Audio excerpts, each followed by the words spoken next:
पाशुपत शैविज्म के जो सारे संप्रदाय थे उन सबको हमने देख लिया। नाथ हमने इसलिए छोड़ दिया कि नाथ से हम पहले बहुत विचार कर चुके हैं, तो बाकी को हमने देख लिया। अब हम आगमिक शैविज्म पर आते हैं। आगमिक शैविज्म में हम सबसे पहले चलते हैं। ये आगमिक शैविज्म जो है इसमें दो ही संप्रदाय महत्व के हैं, बाकी तो छोटे छोटे हैं, कोई संगठित संप्रदाय नहीं है। वो दो हैं वीर शैविज्म दक्षिण में और उत्तर में प्रतिविज्ञा दर्शन, ये कश्मीर शैविज्म।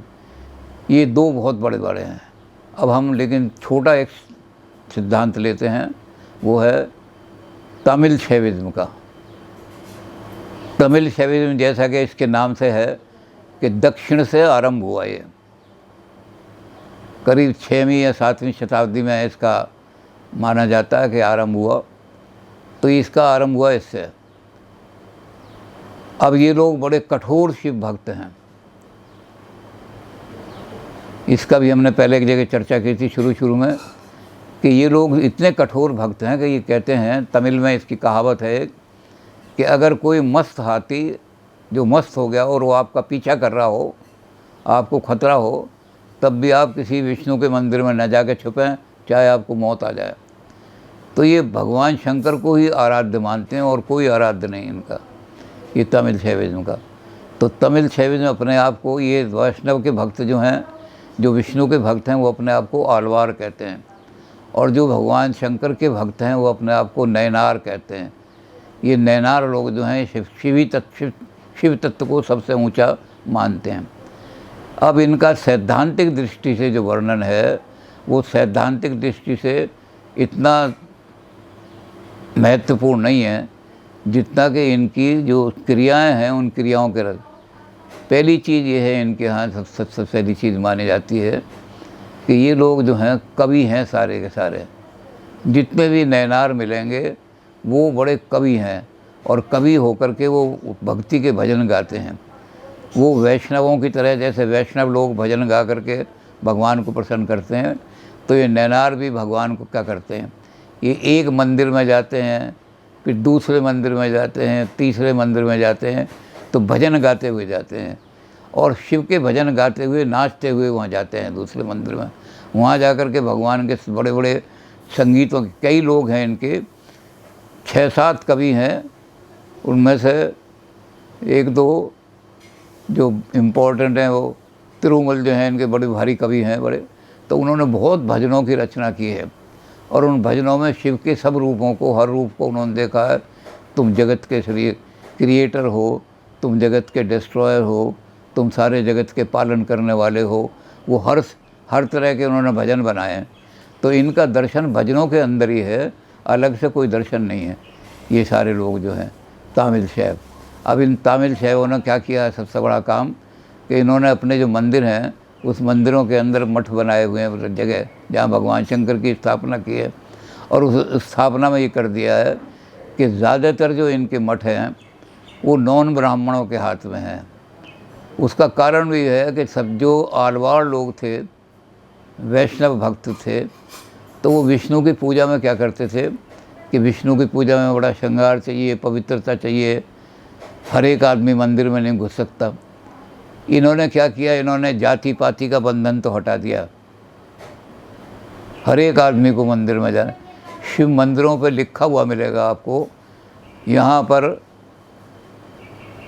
जाति विहीन, जिनकी कोई जाति नहीं, वो लोग भी आकर के इस मंदिर में भगवान शंकर पर जल चढ़ा सकते हैं। तो इन्होंने सारा जाति वाति का सारा धंधा छोड़ दिया। लेकिन व्यवहार में जाति की बड़ी वो करते हैं। इनके यहाँ अभी तक भोजन में तो कर लेते हैं, इकट्ठे बैठ के भोजन कर लिया, शूद्र भी बैठ गया, ब्राह्मण भी बैठ गया, नॉन ब्राह्मण। लेकिन जाति पाति में ये है कि इनके यहाँ अभी तक इंटरकास्ट मैरिज वर्जित है बिल्कुल। जो इंटरकास्ट मैरिज करने वाले हैं उनका ये समाज से बहिष्कार कर देते हैं, निकाल देते हैं। तो जाति के मामले में जहाँ तक जाति का विवाह का संबंध है उसमें ये लोग बड़े कठोर हैं। बाकी तो ये अब क्या करते हैं, ये आगमों पर भी पूरा निर्भर नहीं करते। जो हमारे शैव आगम है, पाशुपत मत वाले जो हैं, उन्होंने अपने 28 आगम दिए हैं। अब ये चूँकि आगमिक लोग हैं तो ये उन आगम पर विश्वास नहीं करते। ये महाभारत और रामायण इनसे भी शिव का स्वरूप लेकर के और भजन बना लेते हैं। तो ये रामायण और शैव पर भी करते हैं। तो इन्होंने उनका मिश्रण कर दिया है। उन सारे उनको नहीं लेते, सारे लोगों को, उनको पुराने 28 को नहीं मानते। ये उनमें से कुछ ले लेते हैं, थोड़े से आगम। 14 इनके ग्रंथ माने जाते हैं, 14 ही हैं, 28 नहीं है। ये 14 को मानते हैं, लेकिन 14 के 14 जो हैं वो भी सिद्धांतिक नहीं है, भजनों में है। भजन और कविता बड़े गहरे गहरे हैं। उन भजनों और कविता में इन्होंने बहुत, और इनका जो सबसे बड़ा गीत संग्रह है उसी को ही अपना पुराण मानते हैं। ये हमारा बहुत बड़ा गीत संग्रह जो हमने इकट्ठा किया है, जैसे सूरदास जी का गीत संग्रह ही उनके लिए पुराण है, या तुलसीदास जी का भी गीत संग्रह। तुलसीदास जी ने सारे गे शब्द लिखे हैं। जितने भी तुलसीदास जी ने अपने 11 के 11 ग्रंथ लिखे हैं वो सारे के सारे गे हैं, यानी गाने योग्य हैं। और तुलसीदास जी प्रचार भी उनका तो ये लोग जो हैं ये भी अपने धर्म का प्रचार गाते हुए, भजन गाते हुए ये सारे के सारे हम प्रचार करते हैं। इनका प्रचार करने का तरीका भी है कि ये भजन गाते हैं, और ये अपने एक जगह नहीं, एक मंदिर से दूसरे मंदिर में दूसरता के अपना जो संप्रदाय है वो संप्रदाय संगठित रहे। और उस संगठित संप्रदाय में बहुत सारे लोग ऐसे हैं, जैसे मैंने अभी बताया कि ये लोग क्या करते हैं कि अपने जो मठ हैं उनकी सारी व्यवस्था इन्होंने नॉन ब्राह्मण्स को दी हुई है। एक आध मठ ऐसा है जो ब्राह्मणों के हाथ में है, बाकी क्योंकि ब्राह्मण सारे विष्णु की, इसलिए ब्राह्मणों को ये इसलिए भी छोड़ते हैं कि ब्राह्मण अपने मंदिरों में शूद्रों को नहीं घुसने देते, और इन्होंने कोई पाबंदी नहीं रखी तो ब्राह्मण इनको मना कर देते हैं, हमारे मंदिरों में मत आओ। वैसे भी दक्षिण में शिव और वैष्णव इन दोनों का टक्कर बहुत तकड़ी रही है। बहुत साल से 6वीं 7वीं शताब्दी से ये टक्कर चली आ रही है। और उस शताब्दी में इन्होंने क्या किया है, तुलसीदास जी ने आकर के दोनों का समन्वय कराया है, शंकर राम का, विष्णु का और शिव का, और कट्टर समन्वय करा दिया है। नहीं तो जैसा कि इनका ये था कि विष्णु के मंदिर में मत घुसो, तो वो कहते शिव मंदिर में मत घुसो, वो शिव मंदिर तो अपवित्र हैं सारे के सारे। तो ये दोनों में बड़ी टकराव रहा है। लेकिन जैसे कि हमारी विष्णु की भक्ति है, भक्ति द्राविड़ उपजी लाए रामानंद। यहाँ उत्तर भारत में वेदांत ज़्यादा चलता था, भक्ति के लिए ज़्यादा कम स्थान था, तो रामानंद वहाँ से भक्ति को लेकर के आए उत्तर। इसी तरह से शैव की भक्ति, शिव की भक्ति को लेकर के, और ये नए इनसे लेकर के ऐसे लोग लेकर के आए जो नॉन ब्राह्मण थे, उन्होंने यहाँ आकर के।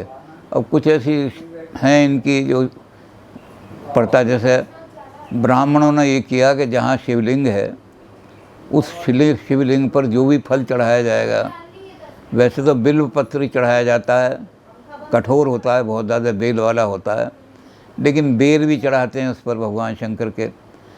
भगवान शंकर के जितने भी वो हैं चढ़ाने वाली चीज़, जैसे आग चढ़ाएंगे, धतूरा चढ़ाएंगे, बेर चढ़ाएंगे, तो सारे फल वो चढ़ाएंगे जो वीर्य का स्तंभन करने वाले, शरीर के अंदर वीर्य को रोकने वाले और वीर्य को बढ़ाने वाले हैं। लेकिन शर्त ये लगा दी है कि जो लिंग के ऊपर चढ़ जाएगा, लिंग के बराबर में फल चढ़ाओ या लिंग के सामने फल चढ़ाओ, लेकिन जो लिंग के ऊपर फल चढ़ा दिया उसको ब्राह्मण नहीं खाएगा, वो शूद्र को दे दिया जाएगा सारा का सारा। तो वैष्णव वालों ने तो ये कर दिया, लेकिन शैव मत वाले जो हैं, ये हमारे तमिल शैव वाले, इन्होंने कोई ऐसी पाबंदी नहीं लगाई। इन्होंने कहा भगवान शंकर का प्रसाद तो हर हाथ में शुद्ध है, ये कभी भी अशुद्ध नहीं हो सकता, चाहे लिंग के ऊपर चढ़ाओ चाहे लिंग के बराबर में चढ़ाओ। तो ये लोग भगवान शंकर को ही परम तत्व मानते हैं, ये किसी देवता को भगवान शंकर से ऊपर नहीं मानते। पाशुपत वालों ने भी भगवान शंकर को ईश्वर की उपाधि दी थी, ये भी उसको मानते हैं।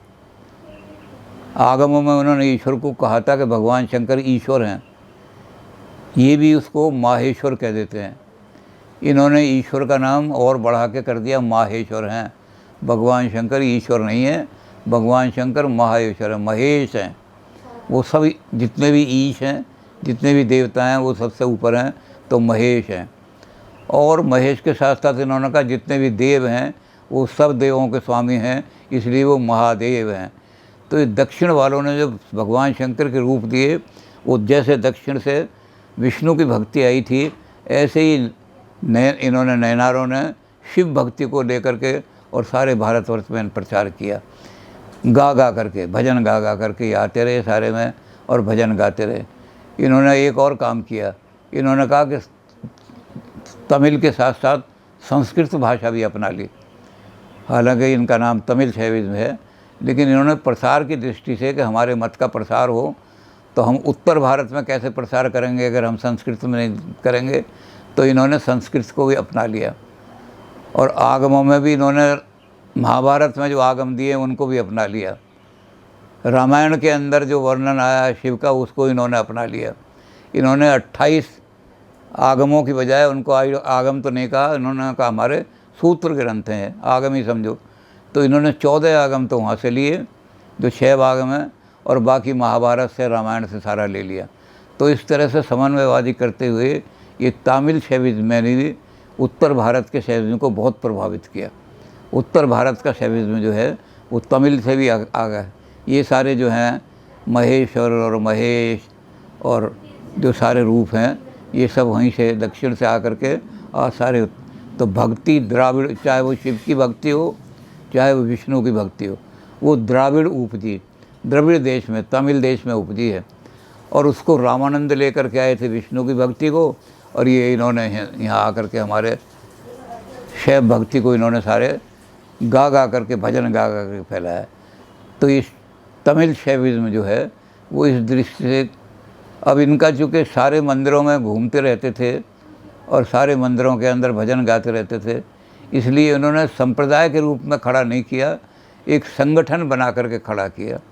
कोई संप्रदाय नहीं बनाया। हम इनको संप्रदाय तो कहते हैं कि तमिल शैव संप्रदाय है, लेकिन चूँकि ये कहीं इकट्ठे होकर के, न इनकी कोई इस तरह की व्यवस्था थी कि हमको एक पूरा संप्रदाय बन जाए, बस ये भक्त लोग थे, गाते फिरते थे। तो इन्होंने एक अपना भक्तों का संगठन तो बना लिया था, जैसे हम कोई रामायण प्रचार बना लेते हैं ऐसे ही, लेकिन उन्होंने अपने आप को कोई संप्रदाय के रूप में, जो दूसरा ग्रुप था सारा जो समाज का, उस समाज के ग्रुप से अलग खड़ा नहीं किया। तो ये तमिल शैव जो हैं ये शिव के भक्त, शिव को ये सब कुछ मानते हैं।